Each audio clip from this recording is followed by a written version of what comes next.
নমস্কাৰ আপোনালোক সকলোকে পুনৰবাৰ স্বাগতম জনাইছো মজিদ মোবাইলৰ সিম ব্যৱহাৰকাৰী সকলোলৈ ওলাই আহিছে এটা অতিকৈ বেয়া খবৰ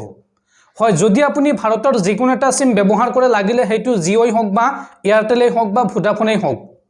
তেন্তে আপোনাৰ বাবে ওলাই আহিছে এটা অতিকৈ বেয়া খবৰ মোবাইলৰ সিম ব্যৱহাৰকাৰী সকল এটা ভয়ংকৰ বিপদৰ সন্মুখীন হ'বলৈ গৈ আছে সিম ব্যৱহাৰ কৰা সকল বা মোবাইল ফোন ব্যৱহাৰকাৰী সকল কি বিপদত পৰিব সবিশেষ তথ্য আপোনালোকক জনাম এইটো ভিডিঅ'ত খুবেই এটা গুৰুত্বপূৰ্ণ ভিডিঅ' আপোনালোকে ভিডিঅ'টো হেকলৈকে চাই থাকক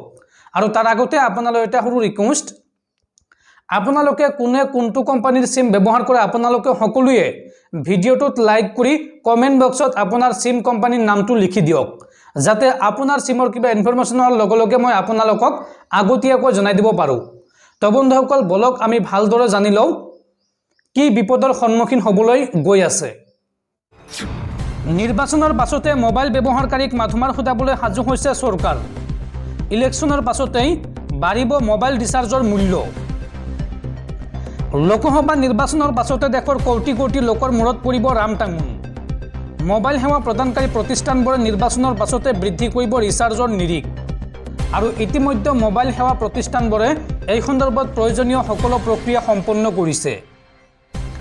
এই সন্দৰ্ভত ৰাষ্ট্ৰীয় সংবাদ মাধ্যমত প্ৰকাশিত খবৰ অনুসৰি দূৰসংযোগ উদ্যোগত শুল্কৰ পৰিমাণ 15 পৰা 17% বৃদ্ধি কৰাৰ পূৰ্ণ সম্ভাৱনা আছে নিৰ্বাচনৰ সকলো প্ৰক্ৰিয়া সম্পন্ন হোৱাৰ পাছতে এই শুল্কৰ পৰিমাণ বৃদ্ধি কৰা হ'ব এইখিনিতে উল্লেখ কৰিব লাগিব যে দূৰসংযোগ ক্ষেত্ৰখনত